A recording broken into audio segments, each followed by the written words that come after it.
Hey there, it's Nick. And it's Leah. A real quick thing before we get going. Would you please follow our show in whatever app you're using to listen to us right now? Yeah, you don't even have to listen. You could just hit follow and it would really mean a lot to us.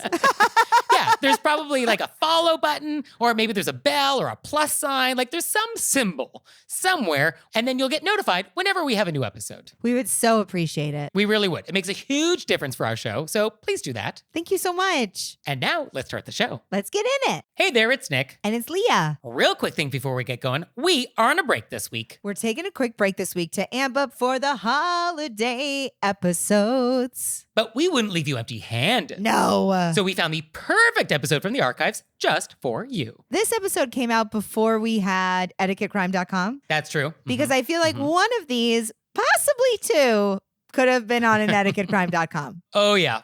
One of them is about a recommendation letter. Really makes your hair stand up on it. Yeah, I mean, total etiquette crime. And then also somebody getting mistaken for somebody and then yelled at. Yeah, I always like when people double down. That's my favorite. It really is your favorite. Not only am I going to be rude, I'm going to be wrong and rude. That's Nick's most favorite. Can't be wrong and rude. Can't do it. Wrong and rude and late are Nick's favorite things. Those are my favorite things. Yeah, if you can be wrong, rude, and late at the same time, we'll be best friends forever. So we'll be back next week with an all-new episode. And it's just 1 week. You will be fine. I don't know if we're going to be fine, but you're going to be fine. I mean, I'll be fine. I can handle a week. Well, I will miss you. I'm more emotionally volatile than Nick. No. I guess probably actually no. Nick is just, it's buried deep inside. Mine is right on my sleeve. So now, let's start the show. Let's get in it. Hey everybody, it's Nick Layton. And I'm Leah Bonema. And we had so many great questions from you all in the wilderness. Ow! That we have a bonus episode, so here we go. Our first question is, quote, "For as long as I can remember, people have been coming up to me when I'm shopping and ask me questions about the store we're in because they always assume I work there. I have never worked there.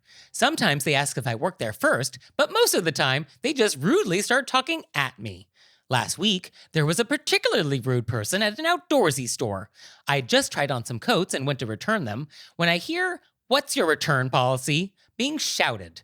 When she repeats herself even louder, I turn around and she's staring at me. I said, 'I don't work here.' And her reply is, 'You look like you do.'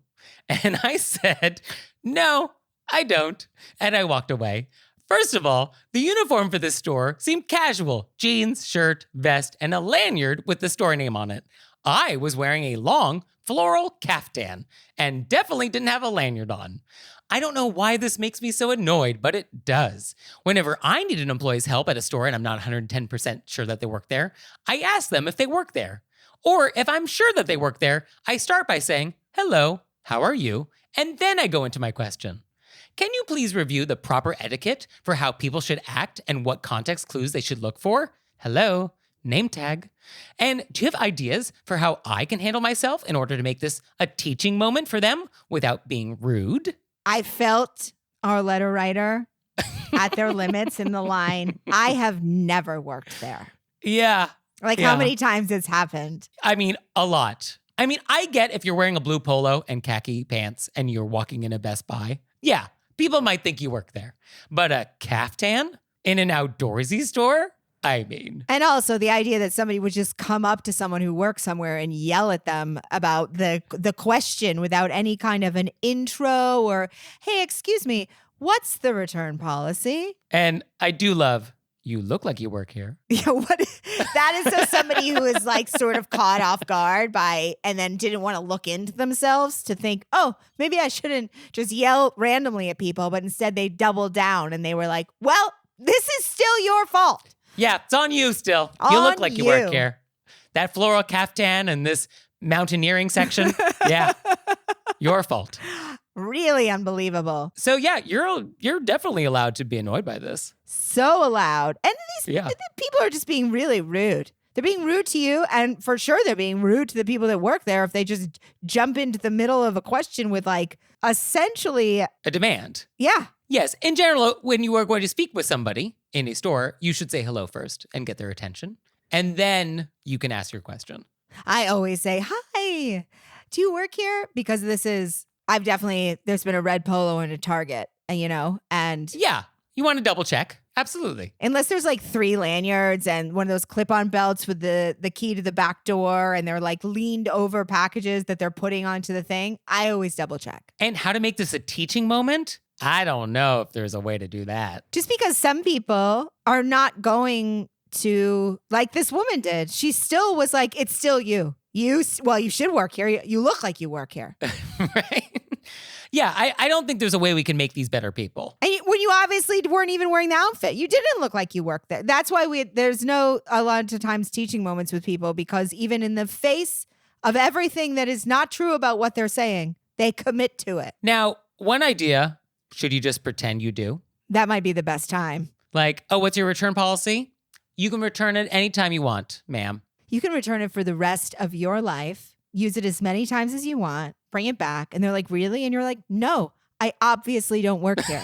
I almost want to be like, hey, I don't work here. And also for the people that do work here, maybe you should not come in so hot. Oh, I mean, no, you're not going to say that. Maybe Come the on. new Leah Bonnema is going to say that. Oh, when do I get to meet Hey, her? I don't work here. I don't know. She's really going to, I'm going to have to test her out a few times. I'm going to have to become a completely different person. And then you can meet Yeah, her. no, there's not a world we live in which you're going to be like, oh, I don't work here. And for future reference, the next time you speak to somebody at a store, this is how you do it. I don't think that's a sentence that's ever going to come out of your mouth. I don't know. It seems to be fun to be that person. Oh, no, that person is a blast.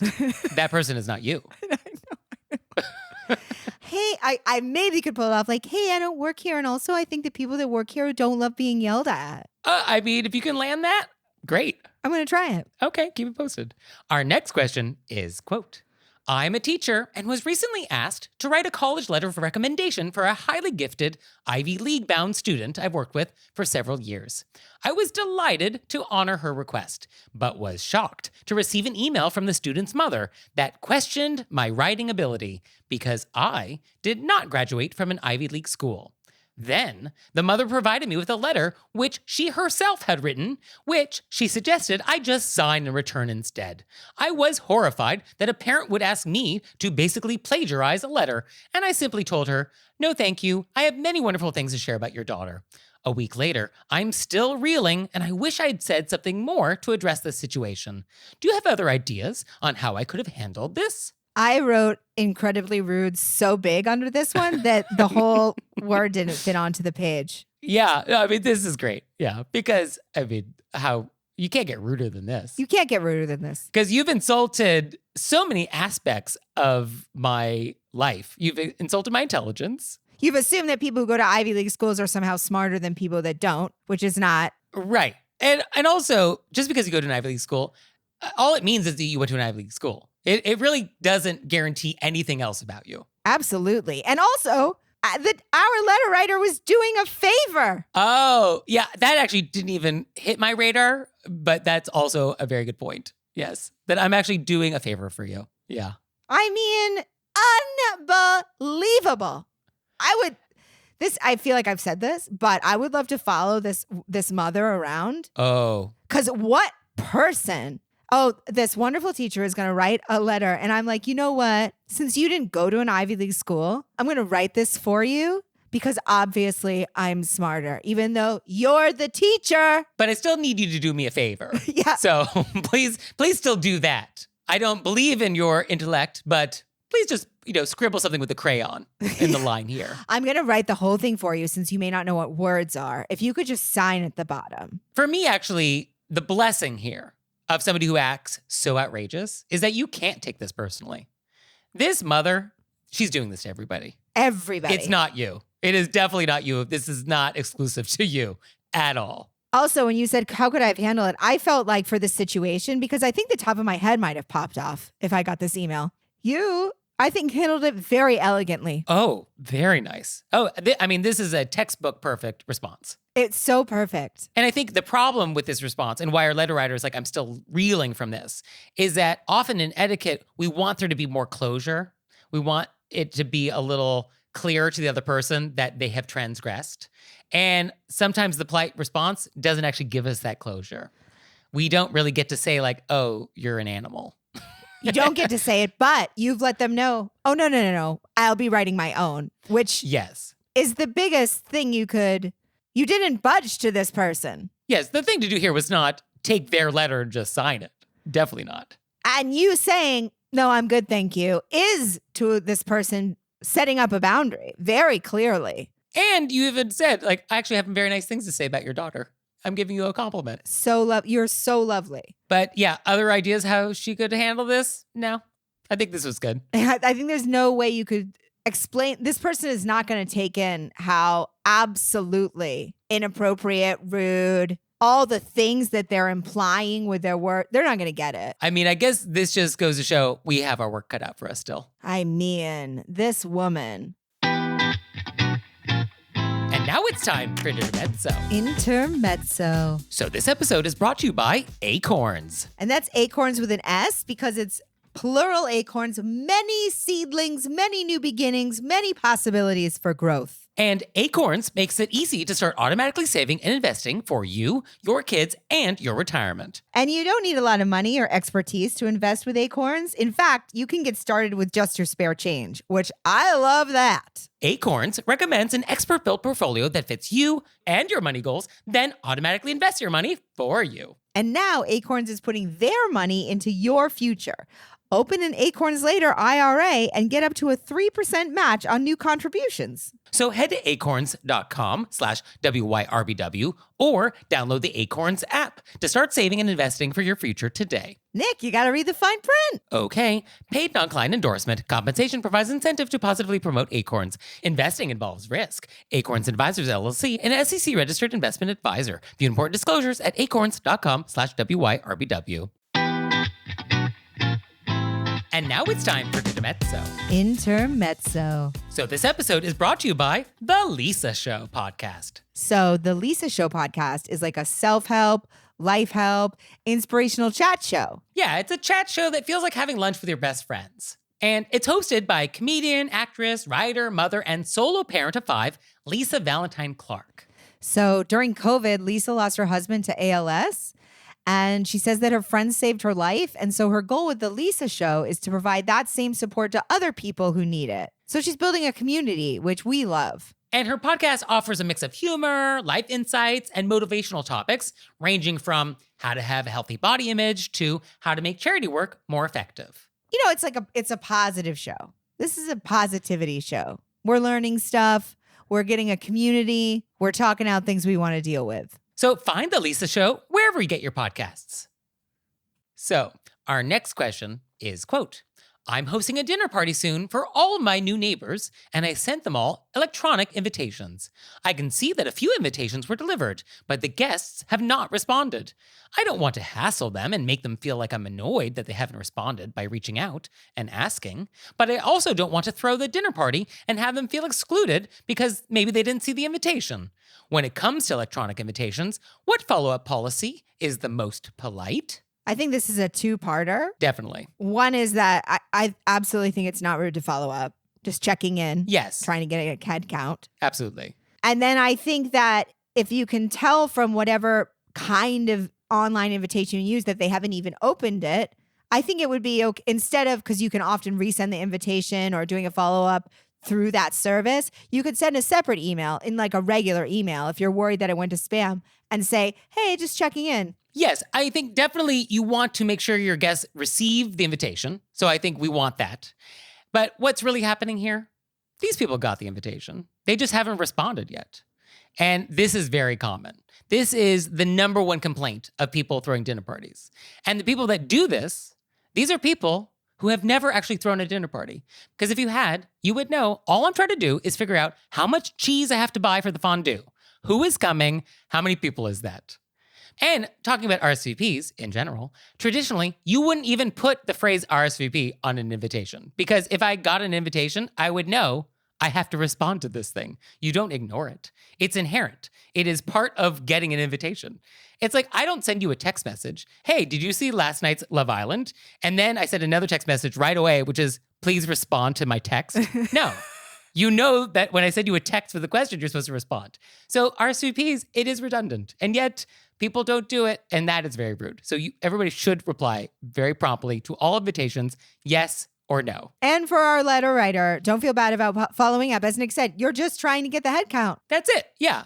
I mean, you should not live in a world in which you don't know who's coming to your house for a dinner party. Like, that's not a world we live in, that you just like don't know what the guest count is. Yeah, that's too hard on a host or hostess. And it's just like, hey, Lisa, will you be able to come Friday? Please let me know. And ideally, this would be a phone call where you get them live. And so you can get the answer in that phone call. But, an email, a text, maybe some other medium that's not the same invitation system. Yeah. That's probably your best bet. I think the other medium, that way we can take the worry that they didn't see it off our plate. We're giving them another medium. And then another idea for the future is on the invitation, put a date by which you would like to hear back from people. And if that date passes, then update the mechanism in the online invitation to prevent people from RSVPing any further. So if they miss their opportunity, well, then that's it. So that avoids you getting an RSVP yes, like 4 hours before your event. Whew. Hey, you snooze, you lose. No, I love it. I just saw in my theater one of those lines going up, those like marked off. These seats are full. Yeah. Oh, no, these are reserved. Yeah. And these are not for you. So our next question is, quote, please offer advice on how to deal with somebody who always forgets that you've been introduced before. I just had someone who forgot twice in a single day. Should I acknowledge that we've been introduced before? Or should I avoid him? Or rise above and follow his lead, forgetting that he is forgotten? I do think there is the possibility, especially for somebody who you met twice in one day, there is a medical reason that some people have bad facial recognition. Yes, for sure. So I think we definitely want to give the benefit of the doubt, and that is a possibility. Also, as the person who you have to reintroduce yourself, I do understand feeling irritated. You're like, we just met. Right. Yeah. It's like, we just did this. Yeah. How could you not remember my name? I met you 10 times. I definitely have people in my life where I'm like, I've met them 10 times. Yeah. So I don't think we want to pretend that it's never happened before. No, I don't think so either. And I don't think we want to make a big deal of it, though. No, I think it's a very casual. I've said to people, oh, hey, I'm Leah. We met at blank. Yes. Or, oh, yes, we met before. Nice to see you again. Yes. And the key for this is, even though you're super annoyed inside, to try and use a tone that is not. That's hard. That takes practice. But that is what's required. Yeah, I think that's perfect. Because I do think that you can acknowledge it. Yeah, and you should. Yeah. But you can do it in a nice sort of value neutral way, like, oh, yes, we met before. Nice to see you. And I think then that gives that person the time to, oh, yeah, so sorry, blah, blah, blah, fix it. So yeah, it just comes down to tone. I definitely struggle with names because I specifically have problems when I see people in different environments than when I originally met them. I know I've met them. Yeah, no, seeing somebody in a new context, that can always be a little tricky. Yeah. So I would love to know that I wouldn't feel like you were being rude at all. I would be like, oh, so sorry. And then I would get the reference and I know when we met each other and then we could move forward. I wouldn't feel like you were being, so I think that's why we say, oh, we met at so-and-so. Oh, we've met, blah, blah, blah. Yeah, exactly. Our next question is, quote, I often host friends for game nights at which I also serve dinner. One of my friends is vegan, so I make vegan food for everyone. But I usually have a side dish or two that isn't vegan. And my vegan friend always eats the non-vegan dishes along with the vegan dishes because she says the non-vegan foods, quote, look really good too. Can I stop centering my menu around vegan food since most of my friends aren't vegan and my vegan friend seems comfortable with non-vegan food? I just wrote, yes. Yeah, I mean, vegan is also different for different people. So you have very strict vegans on one end, and then you have people who are usually vegan, but maybe will do dairy, will do honey, will do certain types of sugar that are non-vegan. So there's a spectrum of what certain vegans are comfortable with. You have vegans that eat vegan for medical reasons, but would wear leather shoes. You have vegans that would not do that. And also people who start one way, they don't have to be this way for the rest of their life. People change. People have different things. Absolutely. But I just think that our letter writer has been putting all this time and effort and centering all the food groups around the idea that this person is a strict vegan. And they clearly aren't. They do not seem to be, no. So I think you could definitely, at the minimum, ask, like, hey, I was planning on making lasagna for dinner with cheese. Would that be okay? But I think if we're having multiple people over, if we have one vegan thing for them, and then other things, then it's fine. I mean, I guess when we're entertaining, the idea is making our guests comfortable, and we want to offer them refreshments and something to eat. So I think as long as we are trying to please our guest with something they can enjoy, I guess that's what we're trying to achieve here. I guess my other thing is they're saying they're centering it around this person. Yes. So I don't want our letter writer, who's clearly going out of their way to meet this person's dietary needs, I think they can be more, not worry about it as much. So I think we want to just clarify what actually are the parameters of this person's diet and have they changed and what are they today so that I can offer something to everybody that everybody's going to enjoy. Yes. Yes. Okay. We solved it. We solved it. Okay, great. So our next question is, quote, recently, I had a friend return a dish I let them borrow, and it looked like it had been rinsed out, but not cleaned.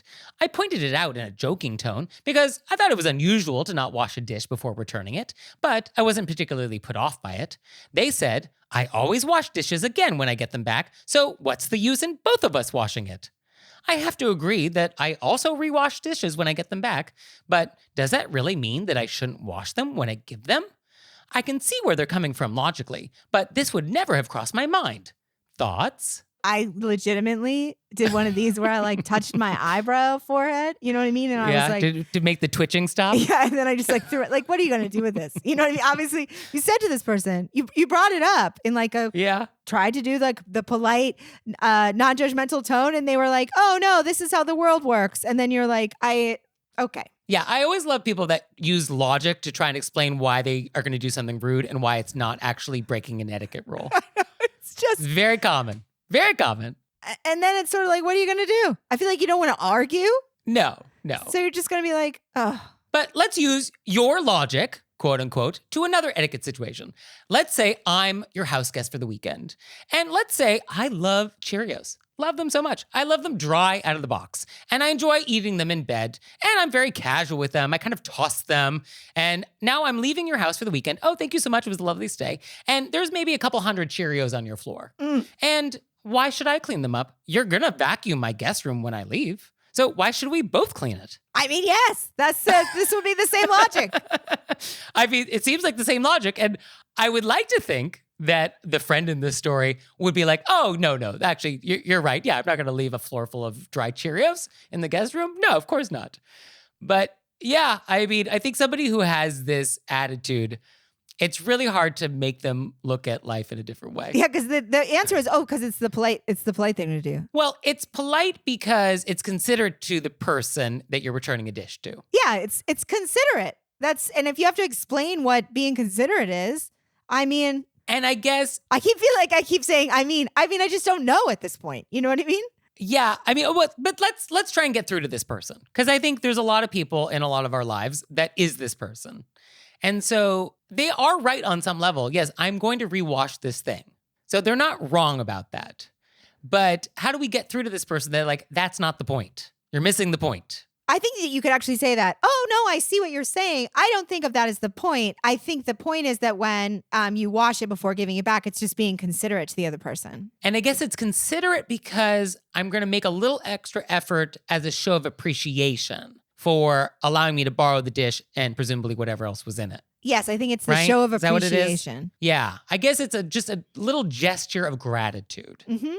And not giving somebody else work, even though they probably will rewash it. But they don't have to. They don't have to. That's true. You're not giving them a job. Yes, by deliberately not washing it, you're now obligating the person to wash it. Yes. Okay, I think that's actually a very key detail too then.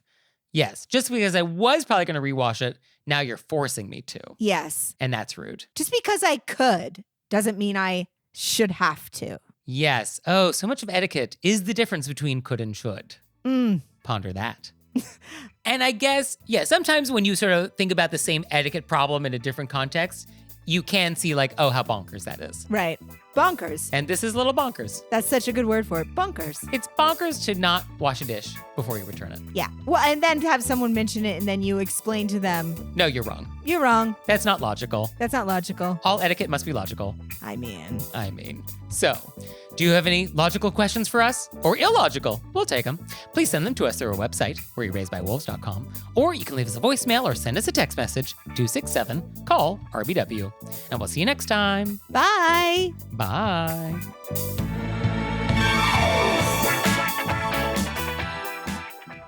Oh, Leah, one more thing. What? Have you signed up for Patreon yet? I have. Me too. You out there, have you signed up for Patreon yet? No? Well, go to our website, wereraisedbywolves.com, click on monthly membership, check it out, because we would really appreciate it if you'd support our show. We love your support. We would. So please do that, and we'll see you next time. Bye. Bye.